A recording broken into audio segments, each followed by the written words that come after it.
नमस्कार बहनों। आज मैं आपसे एक ऐसी चुनौती के बारे में बात करने वाली हूँ जिसे हमारे समाज की नींव यानी हम महिलाएं हर दिन, हर सुबह और हर रात फेस करती हैं। कल्पना कीजिए, एक तरफ साल दर साल बढ़ती हुई स्कूल की फीस है, दूसरी तरफ आसमान छूते राशन के दाम और तीसरी तरफ वो एक सीमित सैलरी जो महीने की 1 तारीख को तो बड़ी लगती है, लेकिन 15 तारीख आते आते जैसे गायब होने लगती है। क्या आपको कभी ऐसा लगा है कि आप बस सर्वाइव कर रही हैं, कि आप सिर्फ बिल भरने के लिए जी रही हैं? अगर जवाब हाँ है, तो यकीन मानिए आप अकेली नहीं हैं। आज के इस दौर में जहां लेकिन क्या होगा अगर मैं आपसे कहूं कि 30,000 या 40,000 की उसी इनकम में आप न केवल घर शानदार तरीके से चला सकती हैं, बल्कि अपनी और अपने बच्चों की खुशियों के लिए बचत भी कर सकती हैं। आज का ये वीडियो कोई किताबी ज्ञान नहीं है, ये 5 साल के फाइनेंशियल रिसर्च और उन हजारों सफल महिलाओं के अनुभवों का निचोड़ है जिन्होंने कम संसाधनों में बड़े सपने पूरे किए हैं। आज हम सर्वाइवल मोड से बाहर निकलकर स्मार्ट प्लानिंग मोड में कदम रखेंगे। Step 1, reality check. ज्यादातर लोग बजट बनाने की बात करते ही बोर हो जाते हैं। लोग कहते हैं पैसे ही नहीं है तो बजट क्या बनाएं। यही सबसे बड़ी गलती है। बजट पैसे होने पर नहीं, बल्कि पैसे कम होने पर सबसे ज्यादा जरूरी होता है। सबसे पहले हमें करना होगा एक रियलिटी चेक। अपनी आंखें बंद मत कीजिए, अपनी इनकम को आईने में देखना सीखिए।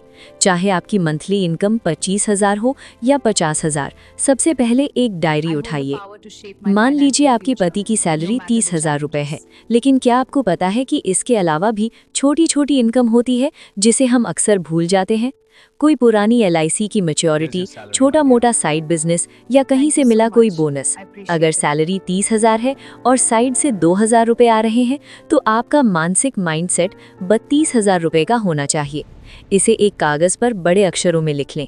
ये आपका बैटलफील्ड है और इसी दायरे में आपको जीत हासिल करनी है। स्टेप 2, फिक्स्ड खर्चे। अब आती है सबसे कड़वी लेकिन जरूरी बात, फिक्स्ड एक्सपेंसेस। ये वो खर्चे हैं जिन्हें आप टाल नहीं सकती।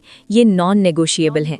किराया या EMI, बिजली और पानी का बिल, बच्चों की स्कूल फीस, महीने का राशन। यहाँ एक मनोवैज्ञानिक ट्रिक काम आती है जिसे मैं माइनस स्ट्रैटेजी कहती हूँ। जैसे ही सैलरी आए, इन फिक्स्ड खर्चों को अपनी टोटल इनकम से माइनस कर दीजिए। मान लीजिए 32,000 रुपए में से 18,000 इन कामों में चले गए। अब आपके पास बचे 14,000 रुपए। अक्सर महिलाएं गलती क्या करती हैं, वे इस 14,000 को बचा हुआ पैसा समझकर खर्च करना शुरू कर देती हैं। यहीं से बजट बिगड़ता है। ये बचा हुआ पैसा नहीं है, ये आपका मैनेजमेंट फंड है। स्टेप 3, रसोई और ग्रोसरी पर कंट्रोल। एक रिसर्च के मुताबिक एक भारतीय मिडिल क्लास घर के बजट का 30% से 40% हिस्सा सिर्फ किचन और ग्रोसरी में जाता है। और ताज्जुब की बात यह है कि इसी हिस्से में सबसे ज्यादा पैसा वेस्ट भी होता है। अगर आपने अपनी रसोई संभाल ली तो समझ लीजिए आपने आधा बजट जीत लिया। यहाँ मैं आपको 3 पावरफुल टूल्स दे रही हूँ। 1, द वीकली मेन्यू सीक्रेट। बिना प्लान किए जब आप किचन में खड़ी होती हैं और सोचती हैं आज क्या बनाऊं, तो आप अनजाने में पैसा बर्बाद करती हैं। हफ्ते का मेन्यू पहले तय करें। 2, द बल्क बाइंग रूल। खुली चीजें हमेशा महंगी पड़ती हैं। साबुन, सर्फ और अनाज जैसी चीजें हमेशा बड़े पैक में लें, लेकिन सब्जियों के मामले में हमेशा लोकल मंडी का रुख करें। 3, लिस्ट और नो एंट्री पॉलिसी। मार्केट जाने से पहले लिस्ट बनाना आज भी सबसे बड़ी बचत की चाबी है। अगर वो लिस्ट में नहीं है तो वो आपके घर में नहीं आना चाहिए। स्टेप 4, 4 बाल्टियों का सिस्टम, द बकेट सिस्टम। अब जो 14,000 रुपए हमारे पास बचे थे, उन्हें हमें 4 अलग अलग बाल्टियों में डालना है। Bucket 1, emergency fund. 1,000 से 2,000 रुपए हर महीने ऐसी जगह रखें जिसे आप भूल जाएं। ये बीमार पड़ने पर या अचानक मेहमान आने पर काम आएगा। Bucket 2, future savings.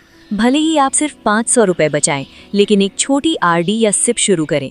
ये आपके भविष्य की सुरक्षा है। Bucket 3, personal needs. एक गृहिणी होने का मतलब ये नहीं है कि आप अपनी इच्छाएं मार दें। अपने लिए एक छोटा सा मी टाइम फंड रखें। Bucket 4, floating expenses. धोबी, प्रेस या बच्चों की छोटी मोटी डिमांड के लिए। सिंगल इनकम वाले घरों में एक बहुत बड़ा ट्रैप होता है, उधार और क्रेडिट कार्ड। जब महीना खत्म होने वाला होता है और पैसे कम पड़ते हैं तो हम उधार ले लेते हैं। ये आग से खेलने जैसा है। इससे निकलने का एक ही तरीका है, पे योरसेल्फ फर्स्ट। जैसे ही पैसा आए, बचत का हिस्सा पहले निकालें, खर्चे बाद में करें। बजट का मतलब कंजूसी नहीं, बल्कि प्राथमिकता है। ये छोटी छोटी चीज़ें जैसे बिजली बचाना या बाहर का खाना कम करना महीने के अंत में 3000 से 4000 रुपए की बड़ी बचत बन जाती हैं। मेरी प्यारी बहनों, घर चलाना दुनिया का सबसे मुश्किल काम है और इसे एक सिंगल इनकम पर मैनेज करना एक सुपर पावर है। आप कोई मामूली इंसान नहीं है, आप अपने घर की फाइनेंस मिनिस्टर हैं। आज जो हमने सीखा, रियलिटी चेक, फिक्स्ड खर्चों की पहचान और बकेट सिस्टम, इन्हें कल से नहीं बल्कि आज से लागू करें।